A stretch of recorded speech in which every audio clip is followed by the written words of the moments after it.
What is up, everyone, and welcome to our second issue of Sibling Rival-Read, our comic book club podcast, YouTube video show, comic book club thing. I'm your host, Ben Pye. Joining me is my wonderful sister. We decided to call her Anakin. Bumps. Ooh. And as is custom for Anna, she has already hurt herself. Welcome to our next episode. Last week, we talked about The Amazing Spider-Man Coming Home. This week, we are working on Robin Wars. This is our first kind of collected edition book. Which means there are a lot of authors and artists that worked on this book altogether. The storyline altogether, because the book Right. is kind of separate. We read the collection. Right. Sorry. So the book was Sorry. worked on by multiple Yes. writers and artists, right? Yeah, you were right. Yeah. Like, So I'm not going to go through and list off all of them. I have it on the screen right here for you guys to see. I will also put in the description down below a full list of all of the writers and artists because Anna wants to make my life as difficult as humanly possible with the books that she's choosing. That kind of gets us there. Sorry that this episode is coming up a little bit late. Our next issue will still be live on Monday the 3rd. No. I don't know. The 4th? Monday. Next Monday. Monday at 8. Yes. That's all I got. Well, this Monday. This This Monday, Monday. not next Monday. Sorry. This Monday, the 4th of January at 8 p.m. Eastern Standard Time. Anna, give me a summary of this book. Which, real quick, the book that I chose was, 115 pages? This book, 300 pages. Yay. Anyway. Longer isn't always better, guys. We realized that. But I mostly picked this one, I wanted Ben to read it, and Robin is one of my favorite superheroes to follow storyline through.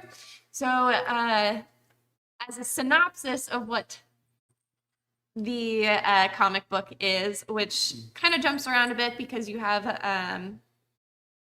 like one-off issues of Teen Titans, of Red Hood and the Outlaws thrown in, and Gotham Academy. So it kind of jumps around a little bit more in terms of the storyline. So I'm just going to give like an overview of the Robin War release. And I think it's important to say, like, this isn't going to be, this is the first one that we're doing that is a collection from different comic book runs. This definitely won't be the last. We've got a lot of books on our list, like Spider-Verse. We have House of M on our list. We have Flashpoint on our list. We have a lot of books on our list that we're going to be doing that do collect stories from multiple comic series. And I think it's important to note that one of the things that I do kind of like about doing these collected stories like we're doing right now is that it gives people a taste of the different comics. So if they read through this and they're like, oh, Red Hood's really cool, you got a taste of Red Hood in this, you can go check out the Red Hood comic kind of thing. For sure. And I mean, we'll get to that, but I enjoyed it for the Teen Titans, seeing the Teen Titans, not necessarily the Teen Titans issue being super random.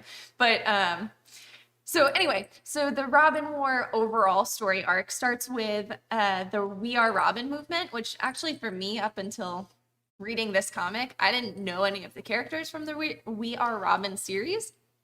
So that was a fun little introduction, and you're immediately thrown into one of the characters killing a robber and a cop by mistake. Well, I mean, by mistake for him, and yeah.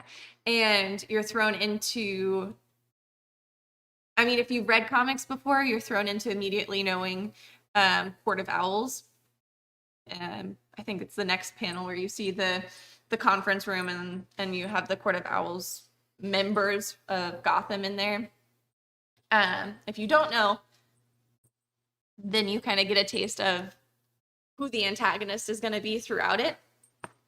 And from there becomes a manhunt for any kid dressed in red or any of the Robin colors. And so you're introduced to Duke and the main characters within the We Are Robin series. And from there, because there's such a hullabaloo about all the Robins, then you see each of the original Robins kind of come into play to help save the day and save all the kids from getting arrested, who are kind of arrested without any trial just because of the colors. It's very dystopian in that kind of way.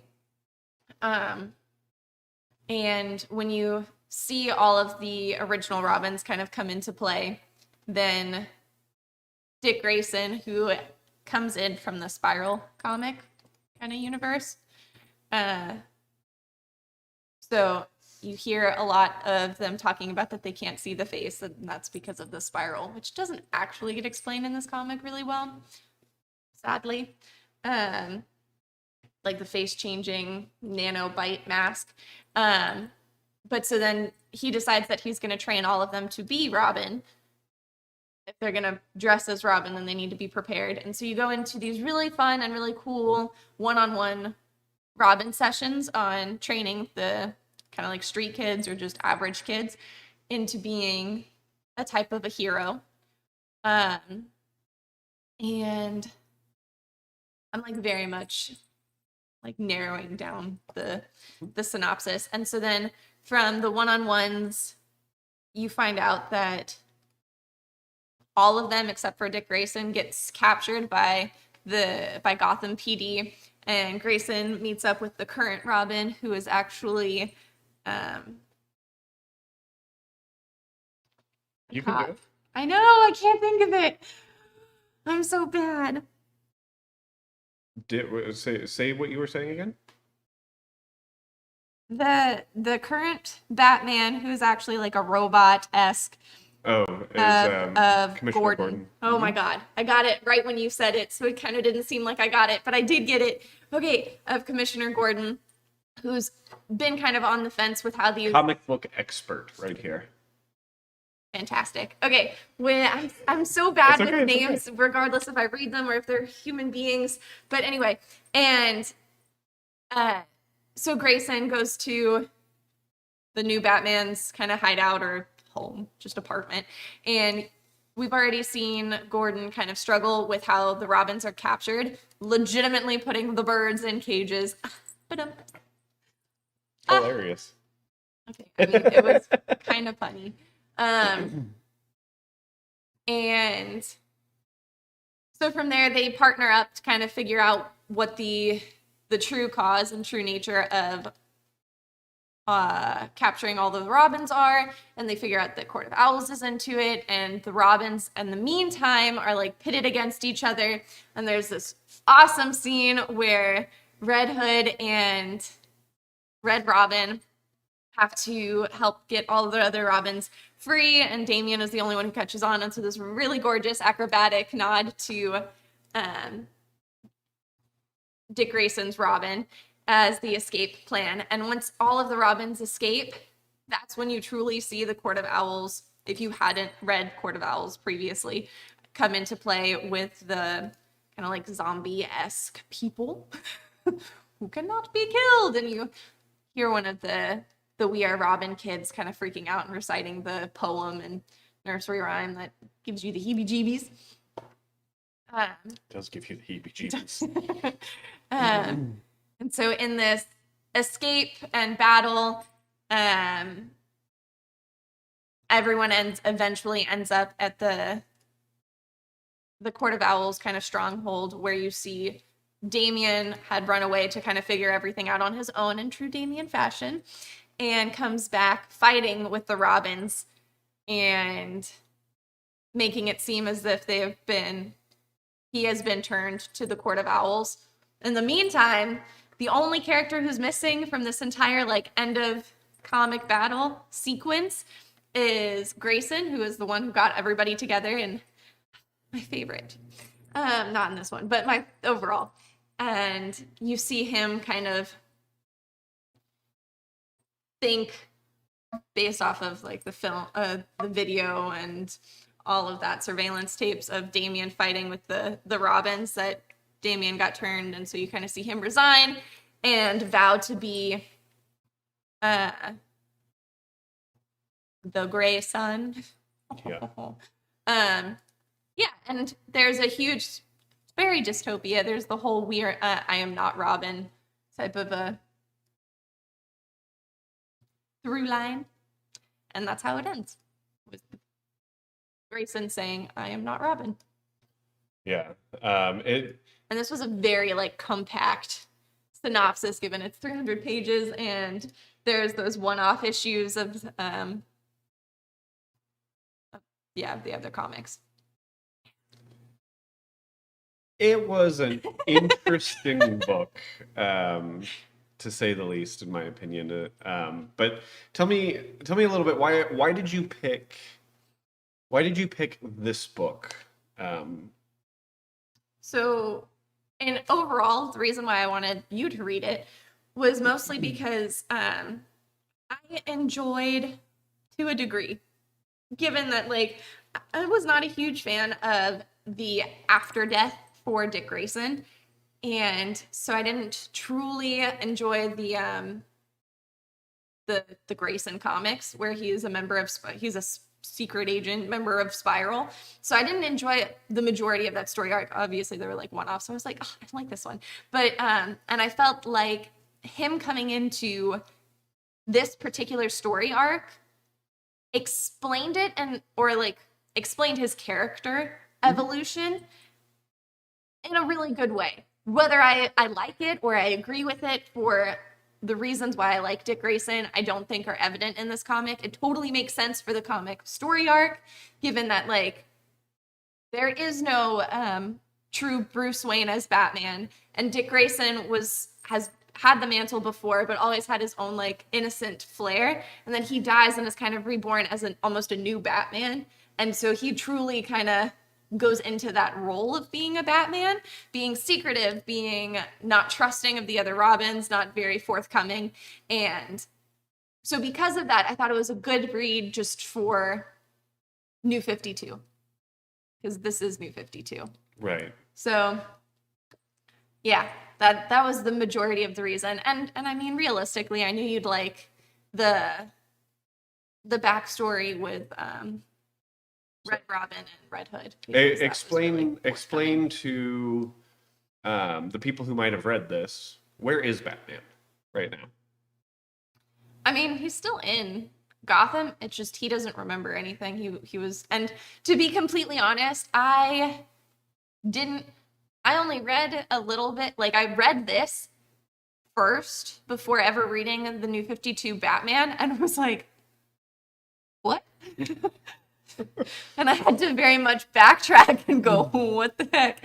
So it's definitely not the best comic for somebody who hasn't read comics before. In terms of an introduction to characters, it's not the strongest, especially since it's not the best representation of characters' true essence. Like, Nightwing's essence is not a true detective or anything like that, like Bruce Wayne, Mm-hmm. but it really did tie into the New 52 storyline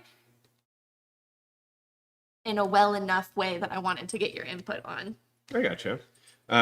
So this is kind of one of those books where it wasn't necessarily chosen as a perfect, like, hey, this is a good jumping on point for these characters, but a story for us to really sit down and critique. And we are going to be having kind of a mix of those both throughout this series.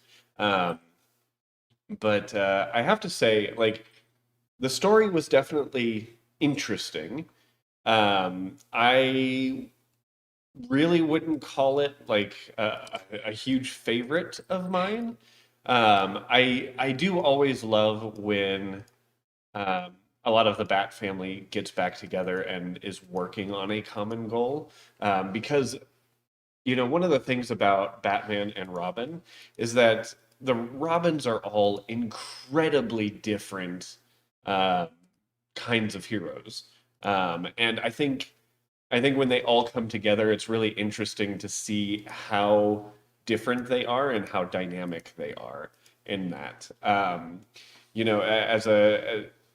As a kind of a background, Dick Grayson or Nightwing was the original Robin. Um, the first kind of orphan that um, Batman picked up as an apprentice, as a sidekick. This is Tim Drake on I the know it screen. is. It Okay. is Tim. It's Tim Drake and uh, Jason Todd. Shortly after that, Jason Todd, after Robin leaves to become Nightwing, Jason Todd is taken on as the next apprentice to Batman, who is on during a mission with Batman, gets kidnapped by the Joker, beaten to death by the Joker. I don't think he's kidnapped. I think he Well, he goes and falls into a trap, Right. but he doesn't get kidnapped. Well, okay. He could have avoided his death if he listened to Batman. That's the only reason why I'm like, he didn't No, get no, kidnapped. you're right. You're right. And he ends up getting killed. He then is resurrected by Ra's al Ghul in a Lazarus pit and goes absolutely insane. Especially since shortly thereafter, Batman picks up yet another Robin, in Tim Drake. But not by Batman's choice, by just Tim Drake being Right. awesome. So with Jason Todd, Jason Todd was also an orphan. I mean, they're all orphans, I guess. But Jason Todd was caught Except Damien. trying to steal Damien's the. not orphan. Yeah, get there. I said all of Um, them. Jason Todd was caught trying to steal the wheels off of the Batmobile. Yes. And then Tim Drake is the most detective-like Robin of them all, and deduced Batman's secret identity and kind of forced his way into becoming a Robin. He tried at first by deducing who Nightwing was, Nightwing being the original Robin, and he really Right. wanted to convince Grayson to go back to being Robin. And then he was kind of like, nah, you're good enough. Like, go. Um, And then you meet Damien. and then you Way meet later. Damien way later, who is the offspring of Bruce Wayne and Talia al Ghul, because Bruce has turned down Ra's so much at this point that he's like, fine, if I can't have you, I'll make a clone of you with my daughter. And she has this little 8-year-old murder child. Demon Um, Wong. Who is like the most brutal of all the Robins for sure, and that's saying something because Considering Jason Todd. considering Jason Todd was pretty brutal.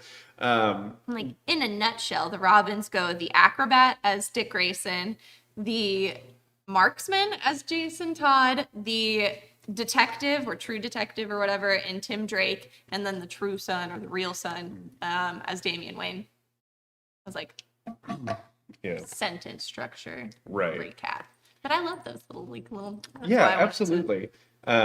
There's definitely a lot of really neat differences between them all as well. And I think the dynamic that I find really, really awesome throughout this entire story is the dynamic between Jason Todd and Tim Drake. Mhm. Because there's a lot of feelings of betrayal from Jason Todd and the fact that Batman did not murder the Joker right after the Joker murdered Tim Drake, or I'm sorry, Jason Todd. So it was, really, really neat to see that these two really started having a heart to heart, and kind of seeing like, dude, it really hurt seeing another person as Robin after I died.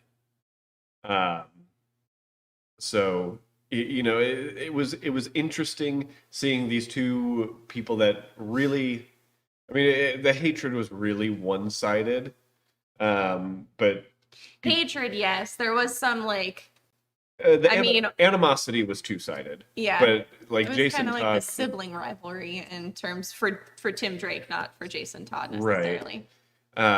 So it was really interesting uh, to kind of see how they did have this heart to heart and how their relationship and teamwork like really grew in this. Because in any other team up with them, They just bicker. they just bicker or they don't work together at all. And Red Hood works with like Damien, and Tim Drake works with Grayson.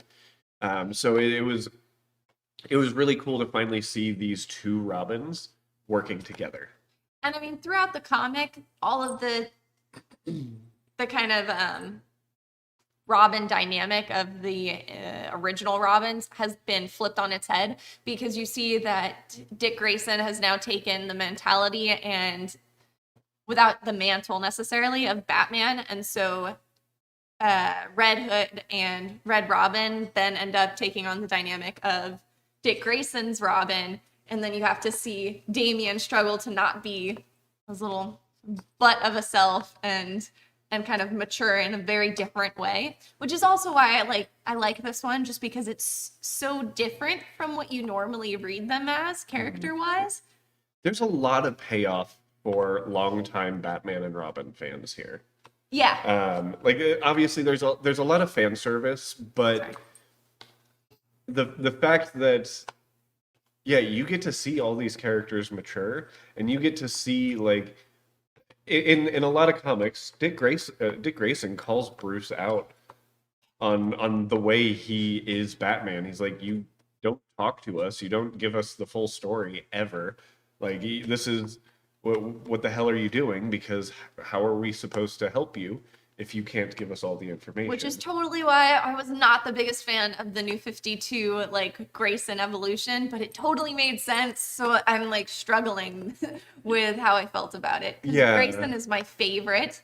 Nightwing is my favorite superhero in general. So I was like, I understand, and it's like a good progression. I just don't like it. Right. So It's like that part of like a romantic comedy where it's like you hit the part where one of the characters is just being a dick yeah, and you're and like, not really realizing it, and then the last like 20 minutes of the movie are that person's redemption arc. And I think this sets up a good potential redemption arc with the for continuation. Dick Grayson. I agree. Yeah. And I always love the Court of Owls as an enemy here.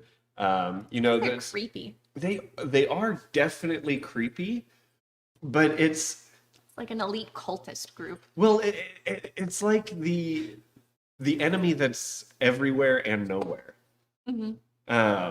Big Brother. Kind of. It's like what would probably be the closest analog in Marvel? I guess it could be Hydra, in a sense, not maybe as big, but thinking of like the Marvel Cinematic Universe, Hydra is this really underground cult that has infiltrated all parts of society. And it manipulates everything to their means without you knowing that they're there or that they have influenced it. And I always find those to be the most fascinating villains, for that very reason. It's not like a great villain because there's no like really big face to him. Like obviously there's what's his bucket? Who recruits Grayson like every single time. Yeah. Yeah. But it's they're interesting because it's an undying thing that has been around for as long as Gotham has been around. And I always like the dichotomy of let's finally give you know, the bat, one of its natural enemies, the owl. Or the Talon. Or the Talon, yeah. um, plus the masks are just so cool. They are cool masks. I mean, they're creepy, which serves its purpose. Absolutely. So that's another thing that I really like about this. And one of the things you're going to find throughout a lot of this series is that I like slightly more obscure villains. Like I really like Morlun as a Spider-Man villain. I really like Ra's al Ghul is one of my favorite Batman villains, if not my favorite Batman villain. I like heroes turn villains as the villains, which you don't find, I feel like, You don't- frequently in the Marvel and the DC universe as being head kind of villain, like the main villains or very forefront kind of characters. But I mean, like even You kind of get that a little Henry bit was with Spider-Man. yeah. I like Henry Hart. What? Henry? Not Henry. Are you talking about Henry? Green Goblin? Harry? Harry. Damn it. I'm really bad with names tonight. I look like a fool. It's okay. It's okay. Like, And I mean, you kind of get a little bit of that with Gordon here. Like he's yeah, not. but Gordon's not really a villain. He's more, I mean, he's definitely not helping the situation and is more, You see him more as an ally to Batman in other Batman things that you might read. This is one of the first things that I've read where he follows too blindly with government in terms of this specific story arc, It which seems makes very- him seem like a villain, but he's not. I do hate his Spider-Man because it is very Nightfall Spider-Man with Spider-Man, not Spider-Man. Sorry, his Batman, Batman with Jean-Luc. Jean-Luc, and I hated that too. Yeah, I mean, I liked that story arc in terms of it's just an iconic, which that one was way yeah. too long. We'll have to talk about. So long. We'll have to talk about Iron Man Batman. I mean, the Iron Man Batman. That I mean, You know, another Indeed. time. But yeah, I think it was an interesting story. I liked the character development in it. I've read a lot of Batman. I've read a lot of Nightwing. I've read a lot of Red Hood and the Outlaws. I've read a lot of Teen Titans. I've read a lot of this universe. Batman and this universe in general. I was still lost at parts. Oh, for sure. So like if you read this and you're thinking, oh my God, I have no idea what's going on. There were times I was reading this where I was also like, huh? I mean, I've read this one 3 times in like its complete collection. And I still have to go back because I'm like, I have no idea why this is happening in this way, especially with the whole Batman losing his memory, with a lot to do with Grayson, because at a certain point I kind of stopped following the Grayson comics because I wasn't enjoying them as much. And so Grayson coming back and not everyone freaking out that he's not dead type of a thing threw me off. So I had to go back and reread a couple of the Grayson comics. It's definitely not a good comic to jump into as a first time reader. And I really apologize for that because I wasn't thinking in that way when I chose it. So yeah, it was a good read for anybody interested in We Are Robin. Because I had absolutely no interest in reading the We Are Robins, and I did really like Duke's character. Yeah. I know. I know you didn't. I mean, You know, what does Batman need? More Robins. Oh, yeah, okay. well, that's why I didn't ever want to read the We Are Robins. I was like, there's no fun in reading 1,000,002 Robins. Yeah, this definitely didn't get me hooked on that. Like, it didn't make me think, oh yeah, I do want to do that. Yeah? Yeah. Okay. So yeah, that's definitely something to point out. Let's talk about art. Okay. Like obviously, as per usual, I'll usually be the one leading story conversation. But let's talk about art. What were some standout things in this series for you? Given that they cross different comics, the art itself was inconsistent in ours just because we read the complete collection.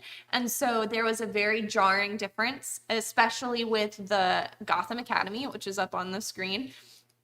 Which, I mean, I'm not the biggest fan of the Gotham Academy art. It kind of, for lack of a better word, it's a little childish, like childlike, very line heavy and graphic and geometric, which has a cool and different take. Just it reminds not me my of like the taste. old like Scooby-Doo Mystery Incorporated comics. Yeah, for a second, looking at the panels now, I'm like, oh no, never mind. From the standpoint of like thinking back to it, I was like, it kind of reminds me of Superman versus Batman. Yeah. But it doesn't at the same time. Like that one was way more clip art. This one isn't very clip art. It's just very line heavy, with very little shading. So it's very flat. Very. You're talking about the Frank Miller Batman? The one that yeah. Yeah. But this one I'm saying is very flat.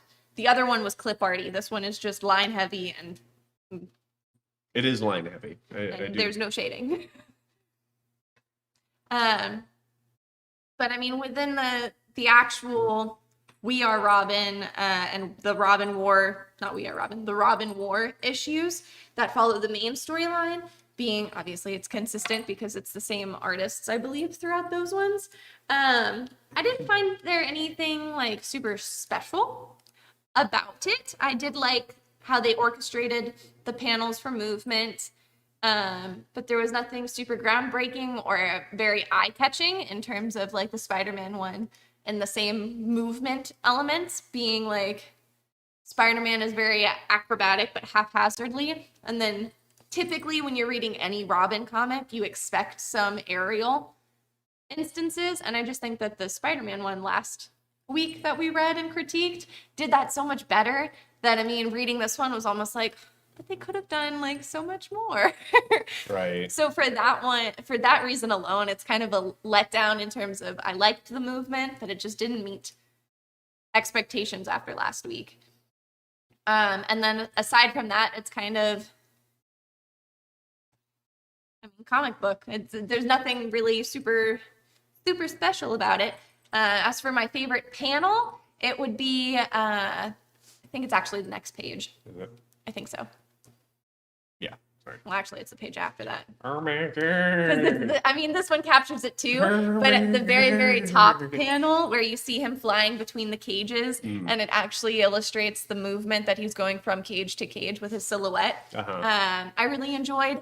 Also, mostly because that was like a very heavy nod to Dick Grayson as Robin and as Nightwing that you totally lose in this series. So, I mean, that nostalgia factor was also my favorite. But the interaction between the original Robins with Damian and Jason Todd and Tim Drake was beautifully done. And just the cage movements there are really nice. And I like the white background and the faded silhouettes because it's very high contrast. And it is to illustrate the movement, which, I mean, again, because of last week, I'm like, okay, but you didn't need to do that. You could have done like punching out of the grid lines, which I feel like you don't, it would have done so much more. But yeah, that one's my favorite. I mean, panel. it's something interesting that you can look at, because if we think about how John Romita Jr. would have done it, it would have been like this, the whole cages would have been a full page art, and you would have seen multiple Red Robins moving up. And that would have been so nice. That would have been so nice. Which, and I mean, with this one, it did continuously have me go, catch it, because they're all kids that have never done this before. So I'm like, dear God. But you know, it is an important thing that to see, because you're gonna have different feelings about the art. Move into frame better. Sorry, I was leaning on the table. I know. Okay. You gotta sit up straight and be in frame, man. God. So. Yeah, I like this panel, and this panel right here shows what more of the art of Robin War is throughout the whole thing. And I didn't hate it. I do agree. I would There's have like never recommended it if I there- hated it. I couldn't get past the art if I didn't like the art. yeah, it's I enjoy it.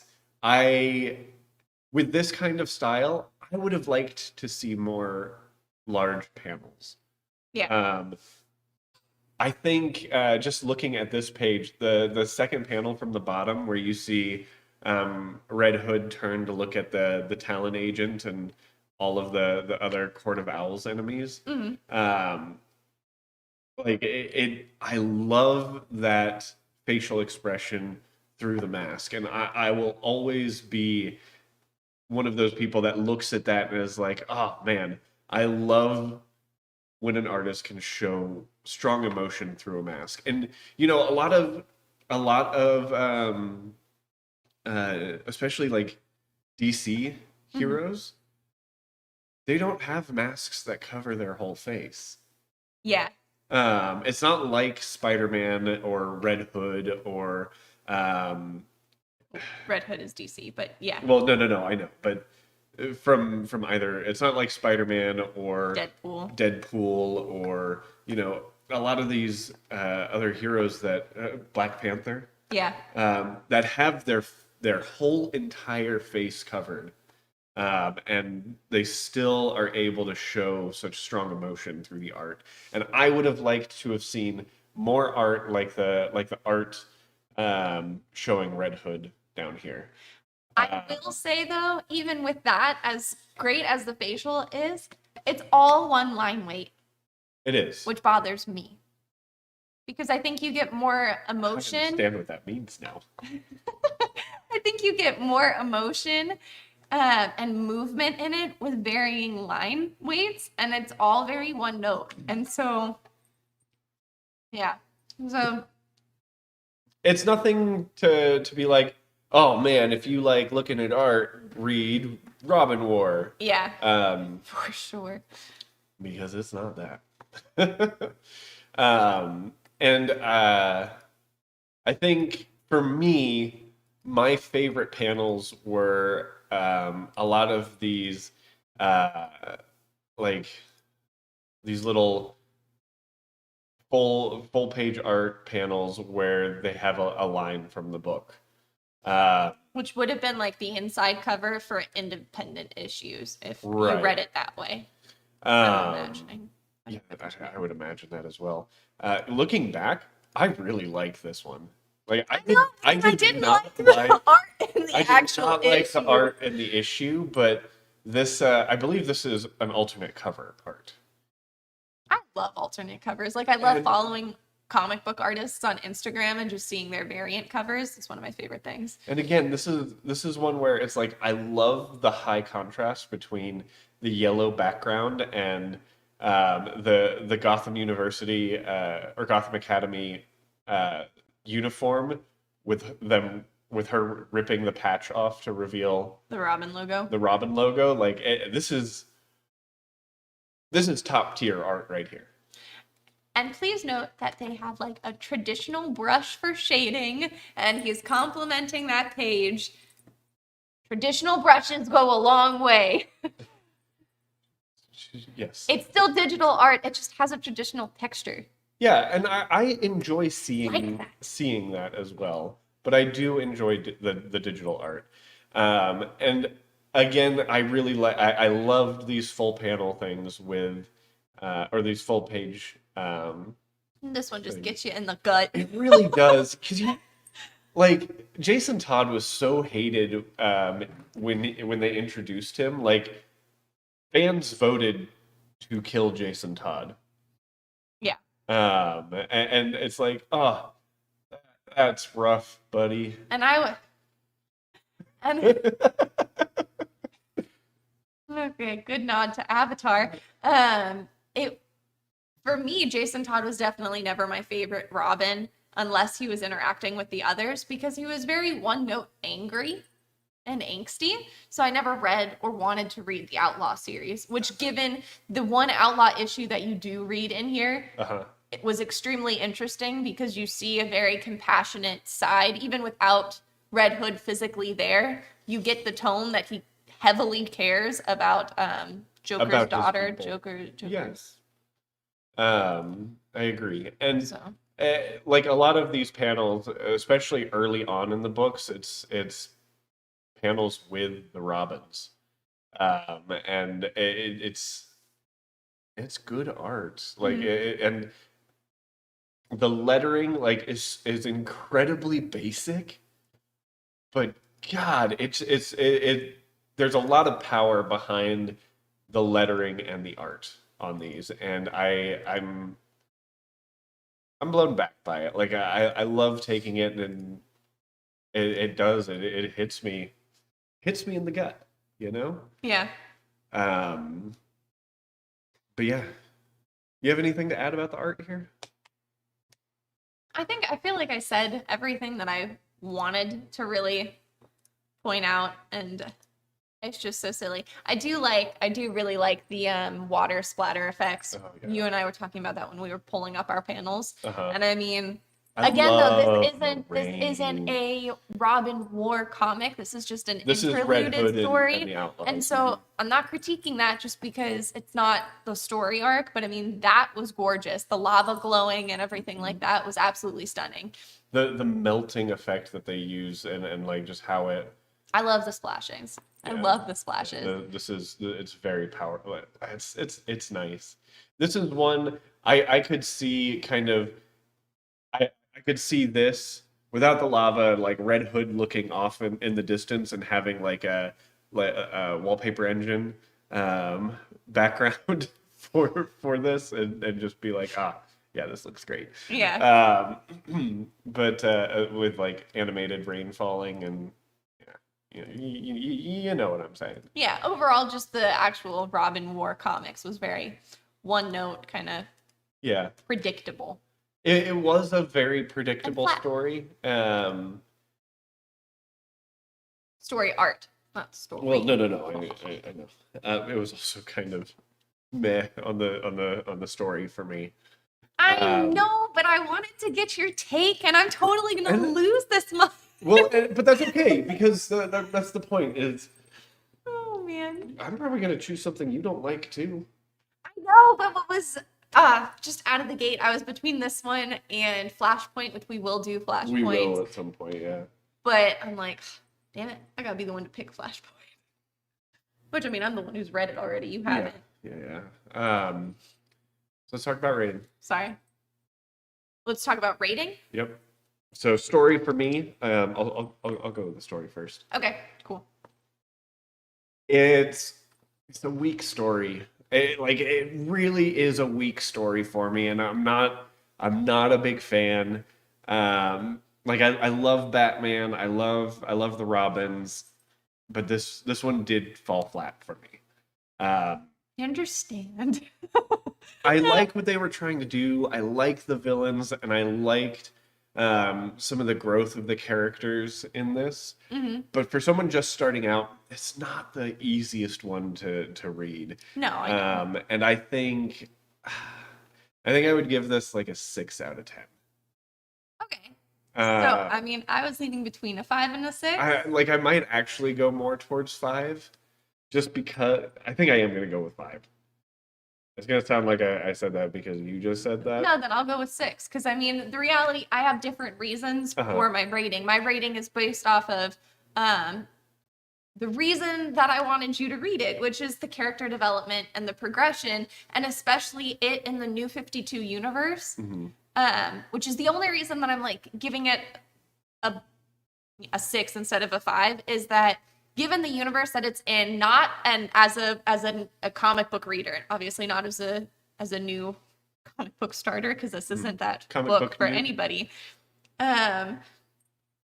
It was intriguing in a different way for the Robin dynamic, which you don't get to see. Was it my favorite? Definitely not, but I valued that it was different.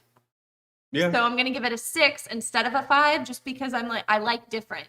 Yeah. Whether I liked it or not is a different story, but I like different, and they did different in a unique way. Yeah. I'll give you that. Okay. And again, we'll focus solely on the art for We Are So I feel Or honest. not We Are Robin Ward. Robin Ward. I feel like this is even kind of a high score for me personally. Like, I want to say 4, but I'm honestly leaning more towards a 3. There was absolutely nothing showstopper about it. It was pretty basic. The line weights did not vary. It was very iconic, you know, like the black shadow type of a shading. Otherwise, there was no shading. I don't believe. So Yeah, I mean, there's no maybe define- I'll give it to definitely a no. 4 because it's kind of predictable. It's very one note vanilla, so it's not bad. It's just So I'll give it a 5. 4. Sorry, I'll give it a 4. I was between a 3 and a 4. I'll give it a 4. All right. There were some really powerful scenes in all of this for me. The big ones being like this beginning scene here and this. The beginning scene was very much like a grabber because you felt definitely so bad, was. and I hated that kid died. That kid died, Yeah. And and nobody knew it until the very, very, very end. so like there were some really good scenes that did a really good job of conveying a lot of emotion and really like hitting you in the gut. I think the weak story just really crippled this book in general. And like you can only do so much with art Yeah. to make a book better. And I don't even think that this book was really able to do that. It had a couple of great grabbers, but Yeah. I think it started strong and got weaker and weaker the more time went on. Yeah, and I this mean, one. to speak to the art really being able to carry a story to some degree, Yep. if the story is not that great, then you need to have showstopper art, and Yep. this wasn't showstopper art. Right. So I think I would give art here a 5 as well. I give it a 4. I know. So there's no as well. No, but Oh, I did low, story sorry. was 5, As I see. and I see. my art is also I'm 5. sorry. So that makes my overall rating also 5. My overall rating would Because you be a rated 5. Yeah. Would be a 5. So I rated a 4 and a 6, so it would be a 5. yeah, not a strong start for you, Anna. I didn't, Not but a I strong didn't start. pick it for a strong start. I didn't think strategic. I knew you wouldn't read this comic unless we were reading it for this, essentially. Pretty much. Yeah. So I mean, I wanted to get your take on it. Did that do well for me? No. Yeah, unfortunately not. Oh man. Which means that Pokemon's gotta be great, and I didn't technically pick that. Technically, Ben picked that, but it has to be my pick, so it's my score. It better be great. But that's not our next book. Nope. Our next book is your choice. Yeah, our next book is my choice. And I chose something because when Anna and I started kicking around the idea that we were going to start this series again, I wanted to